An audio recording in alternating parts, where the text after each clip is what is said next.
Hello, we are the Two Fat Brokers. Welcome to our podcast videocast. I'm Ben from Abu Dhabi. Barney from Dubai. And today we're talking about property portals. Are they good? Are they bad? How do they work? Are they good for consumers? Are they good for agents? We're just going to kind of give them a good coat to looking at, as it were. So there used to be 4 property portals: Dubizzle, Bayut, Property Finder, and Just Property. Property Finder bought and absorbed Just Property. Bayut and Dubizzle are now co-owned. So there is, 2 or 3 left. It's a reasonably limited landscape, but that's kind of normal. Like in a lot of places, like in America, Zillow's absolutely massive. In the UK, is it Rightmove? Rightmove, Zoopla, and but one of them is absolutely enormous. Rightmove, yeah. Rightmove. So something similar. Bit of consolidation has happened in the UAE. Now the difference between the UAE and sort of, let's say, other Western jurisdictions is there's no exclusivity here. Now what the portals have done to try and clean it up is have verified listings. So I think Barney in Dubai you're only allowed to have the same property verified 3 times. Property Finder will allow you to have, so to get a verified listing, you have to have a listing agreement with the seller signed by him, seller's passport copy, seller's ownership documents, whatever they may be. You then send them over to the property portal. They will verify them, and then that in their algorithm, as long as it's original photos and things like that, will move the listing further up, because they had a real problem, still do have a real problem, with people just putting listings on with random photos very cheaply to try and garner more calls from customers. Whereas this is their tilt at trying to make sure that doesn't happen as much anymore. And tell me, how does Trikisi work? Trikisi is not a portal; it's a registration system. I thought you had to put the Trikisi number into the portal. Yeah, it's part of the registration system. Okay. So how does the Trikisi system help people list? And they help the quality of the listings? Yeah, I mean, you have to get a Trikisi number to do any kind of marketing in Dubai, and that's, you have to send their documentation over to Trikisi, and they'll give you a number once it's been verified as legitimate and real. I think they've done away with that, to be honest, now. Really? I think so. I mean, I don't do much listing in our company, so I have to admit that that's not my forte. Yeah, in Abu Dhabi, people can, so a landlord can get in touch with 10 brokers, and all 10 brokers can list the same unit. The banks, for example, have enormous lists of units, and they send them out to literally 100 brokers, and they can all list it. So what happens with the property portals is, you get a kind of an inflated view of, what's actually out there. Maybe there's 1 unit in a particular compound, but it's listed 10, 11, 12 times. So someone who's inexperienced goes on there and says, oh, okay, look, there's 12 of these units. I've got a ton of choice. I can negotiate hard on the rent. I can take my time, but in reality, it's the same unit listed multiple times, because the property portals, I would say they're necessarily uncaring about. The problem is the property portals get paid per listing on the system. So there's not a huge incentive for them to make sure that everything is listed once. I'd say that, but the check system that Bayut operates and the verified listing that Property Finder operates, does help to a certain extent. I don't know what percentages are actually checked and verified on these portals. I know in Abu Dhabi it's not a huge amount. It varies from, I wouldn't say more than community 20% to community. Yeah. I would say if you're not seeing something that is verified, or if you're seeing something that is not verified, there's probably a 50% chance it's not a real listing. That's the real way to understand that you're talking to a proper broker who has a proper listing. But even a verified listing could be not available, right? I mean, the sad thing is, because the verified listing gets then pushed to the top, you could rent that unit. Yeah, every time you relist it, you have to resubmit the document. So it doesn't just get verified. But could you just leave it on there after you've rented it? Yeah, but the longer you leave it on, the more it drops down. So if it's been on there for 30 days, it will drop further and further down the algorithm. That's why a lot of the time companies relist their properties every week, so that they stay at the top of the algorithm. Obviously that comes at a cost, which the portals are happy for us to bear. but yeah, you use tokens to relist your property to make sure they stay relevant, as it were. So it basically costs you money every time you relist it. Every time. But a verified listing, sales are valid for 3 months? Pass. Yeah, so a verified listing is valid for quite a long time. So you could verify it, sell it the next day, and leave it on there to garner. I'm not comfortable about this topic, actually. I'm now realising that I know nothing about the listing process. Can we change topic? Or maybe I'll just go to the loo and just leave you to finish. Well, tell me this. Do you think property portals are valuable for brokers? They have their place. So Put them in their place. Tell us, where's their place? if you're a mass market agency, they absolutely have a position. Very easy for these bigger guys to buy market share, which obviously then assists them further, which is great. It's capitalism. It's the way things work. I mean, you'd say it was the main way that the majority of agencies get leads, right? Through By property leads, we portals, mean buyers and sellers. Yeah. So I mean, like I say, if you're a mass market agency, then there's no other option really apart from perhaps your social media or your traffic driven to your website. But I would still say that 80%, 85% of the leads that most of these companies are generating are through the portals. But then on the flip side, you have companies like ours that don't really use it. We have a nominal exposure because some sellers like it. They like to know that you're spending on marketing, but the kind of real estate that we deal in, you don't get buyers who have $5-10 million looking on. But sellers expect you to list their unit. Not always, no. I mean, again, Really? In our sphere, and I can only talk about our sphere, a lot of them don't want anyone to know that their house is for sale, which is an absolute weird paradox. But they want you to sell their house, but they don't want anyone to know that it's been sold or for sale. So we don't use it. So it's all through word of mouth. Our strongest tool is word of mouth. So you get most of your business through referrals. Correct. Yeah, correct. But that doesn't detract from the fact that we do use them and we do get some leads through them. We were just talking about my African prince who came to me through a well-known portal, and Didn't he send you an email asking you to send him money? but once I sent him the money, he was bang on the phone to me. Finally worked out. So they definitely have a place. And I was saying to you, and perhaps I'm wrong. They're almost not recession-proof, but they're businesses that are quite resilient to downturns because as a market starts to slow, the bigger agencies want to buy more of the market share to ensure their survival. And by doing that, they ramp up their spending with these portals. So as the smaller agencies drop out and close because of the market conditions, the bigger agencies ramp up their spending, so it marries each other out. So, we found that Property Finder specifically was quite resilient to the downturn in 2000 and started in 2000. Well, we all saw that, right? I mean, even from 2014 all the way, to 2021, the real estate market was getting harder and people were making less money, but property portals kept raising their prices. Yeah. Because agents you've only really got 3 sources of leads: referrals, property portals, and social media. Yeah. And still, property portals on a cost per lead basis, obviously referrals are free, but they still make a lot of sense. And they've And also, packaged themselves. if you think very about well. it, with the social media side of things, now it's much more difficult for targeted marketing because of the restrictions that have been put on Facebook and Instagram.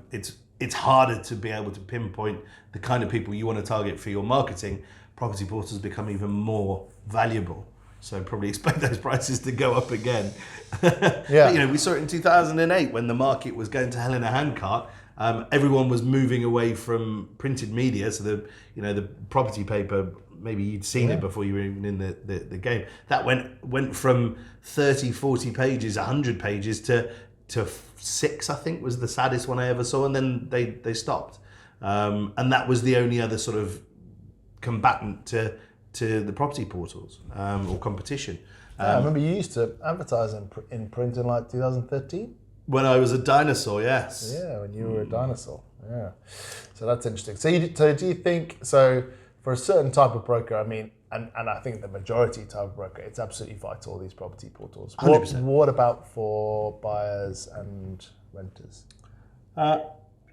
It's easy for them. It's They can easy. see a lot. Yeah, I mean, Should they be using them? The whole system that they use is not geared towards real estate agents. It's geared their clients. That's actually quite an interesting business model. Their clients are us. We pay them, but the person that they're servicing is the person that's using their website. So their driver is the user experience from the front end rather than the back end. So for us to list, we just have a system where we type it out into the system and then it goes and populates all of the various different websites. But their real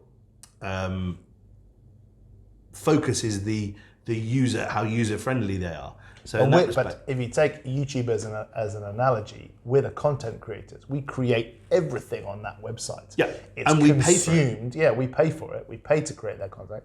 It's consumed by the eventual buyers and sellers, and they then pay us upon success. Correct. If we manage to bring them in. So from an end user's perspective, let's call it. I mean, again, invaluable.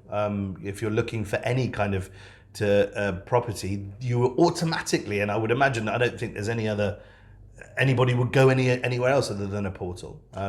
You might stumble across an advert that you think, okay, crikey, that's nice on social media. Yeah. I'll get in touch with that agent, but that's because you've been targeted.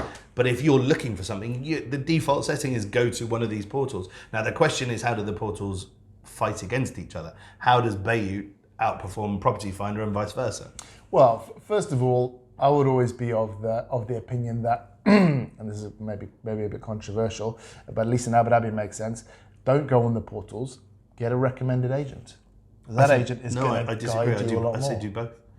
So a lot of my clients, I will send them listings of other agents from a portal. So do research on a portal, but don't call any agents there. Is that what you're saying? Yeah. So what I would say is get referred an agent, because you have somebody who you know and trust, as in one of your friends, has had an experience with an agent that they have formulated a relationship with and then are trustworthy and obviously hardworking. But then use the portal to find what it is that you want if that agent doesn't have it. And that's more true for Dubai rather than Abu Dhabi, I think. And then just send that agent the links and say, what do you think about this? Can we see that? Don't be a passenger in your search. Use the portals to your benefit, but always stick with one agent, if not two. Because the problem, and we mentioned this about the portals, is there's a lot of things that are not true there. Prices aren't true, pictures aren't true, and also the big problem with real estate, in the UAE, it benefited us many years ago, but we see it as a problem now. Is the barriers to entry are so low. Like you can set up a real estate agency, pretty easily. Go to one of these property portals, buy a packet of 100 listings, make all these fake listings and start, your phone's ringing off the hook, because you don't have to. I didn't need a low barrier to entry. I was a real estate. Have been for a long time. You needed a low barrier to entry. I needed a low because you were a stinking lawyer. Yeah. So that point aside, then that new person, and when we've seen like when Etihad were laying off staff, Etihad start setting up real estate agencies with no experience, nothing, but because they don't need to go and find sellers and landlords, those are available in the market, relatively easily, at least in Abu Dhabi, because of all these lists that get sent around. And the cold calling, which is illegal. So you don't have to have a huge amount of experience. You don't have to have a big reputation to start a real estate agency. So those kind of agencies, I think, pollute the property finders and Bates and Dubizzles of this world and make it, almost like a piranha swamp. Piranhas live in swamps, river. Festival? Piranha Festival, that, it's worthwhile doing your research on there. But in terms of actually getting an agent, I would definitely only ever go for a recommendation personally. Although you bought your house, when you bought it, how did you find the agent? Property Finder, yeah. But I mean, as in Dubai, I guess, unless the place where you were looking, if you didn't know an agent there or couldn't find a recommendation there, you just go with whoever. Yeah, I think also Gemma did most of the searching. We would, you've just thrown an absolute spanner in the whole recommendation process. But it is harder in Dubai, unless you're going to go on that Facebook page and say, right, I need an agent, who knows this area. What we did with our search was, because we were looking in a specific area, we spoke to a few agents, found one that we liked, having dealt with a load, And then actually there were two that we liked to actually listen to what we wanted and showed us the things that we wanted, and then sent them off to deal with the other agents. And then when those other agents called us saying, well, so-and-so is now representing you, we said, yes, they're representing us. We like them. If you want to deal with them, great. If you don't want to deal with them, that's fine, but we're only buying through them. So, you have to be quite strict with these agents and these agents. Dirty agents. Be strict with them like children. You have to trust in the process, I guess, is a better cliche to use there. Yeah. And trust in the individual who has been referred to you. Did you want to make a point about competition between Property Finder and Bayut? No. I'm done. Yeah, look, I mean, I think, what was it? Dubizzle was the first, what do they call it, a unicorn? UAE-based unicorn? Was it Dubizzle, was it? Oh, okay. Wasn't it? When they sold out to some investment fund. Anyway, Property Finder it has largely been a portal for rentals and sales. Dubizzle really only rentals and people selling their sofas and cars. And Bayut we found actually has been growing in market share. Now, depending on which portal you talk to, they're the biggest. But what has been really impressive has been the rise of Bayut, who were a large company further east and then have kind of been coming further west and have taken quite a large market share. Do I think one is better than the other from a user perspective, from an agent's perspective? No. But do I think they're both invaluable? Yes. I mean, you can't have one without the other, really. Do you want to know something fascinating that I've never told you about the difference between Bayut and Property Finder? Are you sure you want? Oh, okay. Prepare to have your mind blown. Okay. Are you sitting down? I am. So when we analyse the leads that we get, so Property Finder, you get a bunch of what they call clicks. So someone clicks to show the phone number, Yeah. and then they send that to us and say, we've sent you a lead. Total But fudged obviously it only Yeah. matters when they call. So Property Finder, click to call ratio is about 75%, which you kind of think, yeah, that makes sense. Sometimes people click, they see the phone number and they don't call for whatever reason. Don't like the photos. Bayut is around about 10% click to call ratio. Now, Bayut, the majority of their leads, vast majority are WhatsApp. Some email, very few calls, weirdly. I'm not saying like on a cost per lead ratio, Bayut still, and Property Finder very competitive with each other. But I thought that was completely bizarre that Bayut generates very few actual phone calls. Tons of WhatsApps, emails too, but Property Finder more phone calls. I don't know if that's if some agent in Dubai was to say, I agree with that. Actually, I never even thought about that correlation, but the leads that I get, 100%. But the difference, 75% Property Finder, 10% on Bayut is just absolutely, mind-bogglingly My mind unusual. is boggled. I'm glad I was sat down for that. For two property websites, which should be very similar. I mean, in terms of Same content demographic, and same- demographic yeah, and same that kind of content, thing. Yeah. So I don't know what maybe the positioning of the buttons on the page or whatever it might be. But I thought that was interesting. Hope you guys find that interesting too.